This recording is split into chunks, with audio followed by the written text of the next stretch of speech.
You see, as a football team, you don't need to have one player that is the most dependable, most reliable.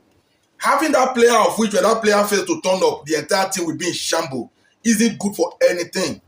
I think Manchester City in recent times, most especially in this season of 2025-2026, has proven to be that kind of a season where a certain Erling Haaland is solely depend on to score their goals. Not that others are not scoring, but the main goal scorer in Manchester City is Erling Haaland. So in most of the cases, if you stop Haaland, you are almost stopping Manchester City. If you watch certain games where they don't win, Haaland don't score. There are very few games where you see Manchester City win and Haaland is not having a goal. So the assignment from the opposing team is always easy. Stop Haaland from scoring. To me, that's not a great team. You rather have great team than having individual stars. You get the point now. That is why for decades, Harry Kane keep banging goals for Tottenham Hotspur, but there were no other players to complement it, and that's why Tottenham were not winning trophies, and Harry Kane failed to get the recognition he deserved.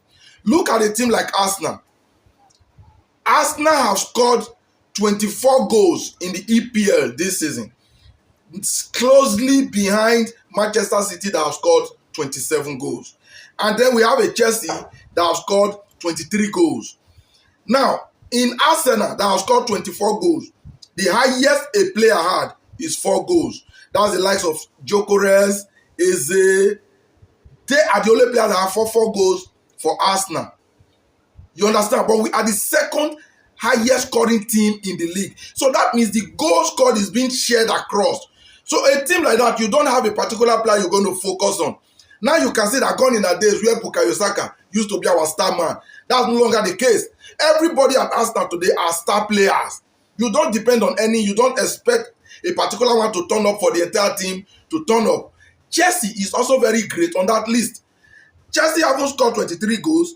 Their top scorer also is also 4 goals.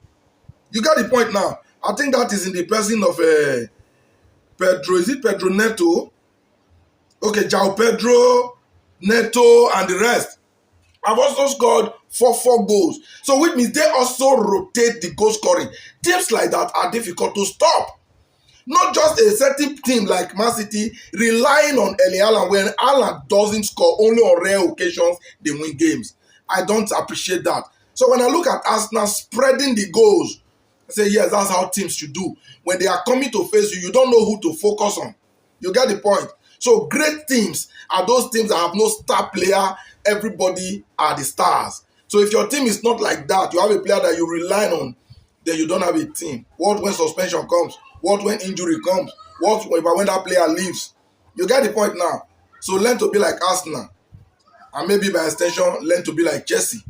You get the point now. These are two teams that I can tell you are really spreading goals. They don't depend on any particular player to carry the team along. You get the point? So if you share this opinion, if it makes any sense to you, please share for others to learn. Don't fail to comment your thoughts and opinion.